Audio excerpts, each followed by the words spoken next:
In my last video, I talked about guns and personal shields from the Dune universe. In that video, a viewer suggested an interesting question. Why doesn't Starfleet use personal shields? Which is a concept I'd never considered before. In Next Generation and Voyager, we've seen the Borg use personal force fields all the time. These shields were capable of blocking phasers and phase pistols, but I don't recall many scenes in Star Trek where Starfleet used personal shields, and if they did, it wasn't common for them to use it during land battles. I just recently rewatched Deep Space Nine, and there was a statement from Admiral Layton stating the usage of shields.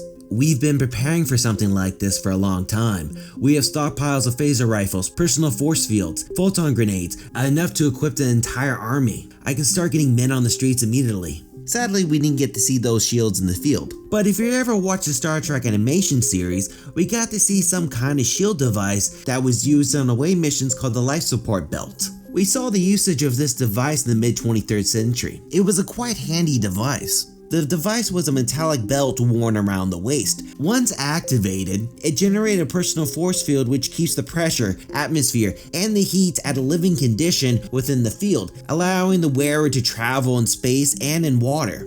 The belt allowed the user to travel without using environmental suit, but the force field only lasted for 4 hours. The main issue behind this device is that the belt was not allowed to be used in combat situations, since it wouldn't be that effective. During that time, the belt was experimental and it was not meant for combat.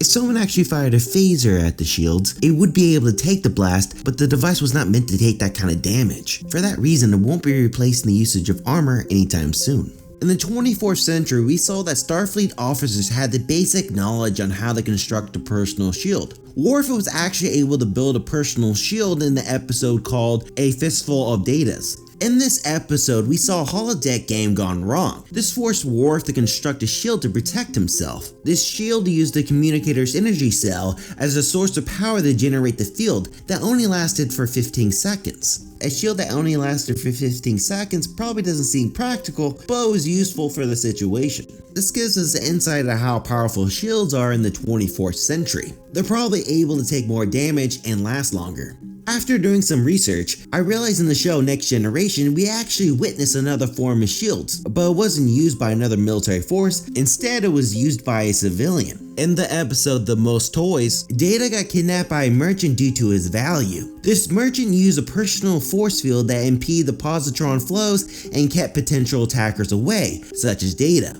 If a human tried to force themselves through the shields, the exposure would be terrible for their brainwaves. In the Dune universe, personal shields became powerful enough to make most advanced weapons obsolete, but in the Star Trek universe it's a different story. Personal shields are used, but they're not commonly used in combat or in away missions. If I had to guess the reason why Starfleet and other factions don't commonly use personal shields in combat or in away missions, it's probably due to the effectiveness of the device. These shields probably don't last long enough against phaser blasts, and it's probably harder to replace once it gets destroyed. Even though armor is not as effective as shields, it's probably easier to replace, which is probably the reason why we see it commonly used in the field. When it comes to the Borg and the reason why they commonly use personal shields, it's probably due to its ability to adapt. The other faction shields don't have that ability yet. Let me know in the comment section below on your thoughts on why Starfleet and other factions rarely use personal force fields. You would imagine that a faction like the Romulans would use personal force fields, but they don't. If you enjoyed this video, then please like and subscribe, and also please click on the notification button to keep yourself updated with my channel. Check out these other 2 videos as well, and if you enjoy sci-fi content, then please check out my socials. Thank you for watching Utopian Broadcast, and I'll see you next time on my channel. Thank you.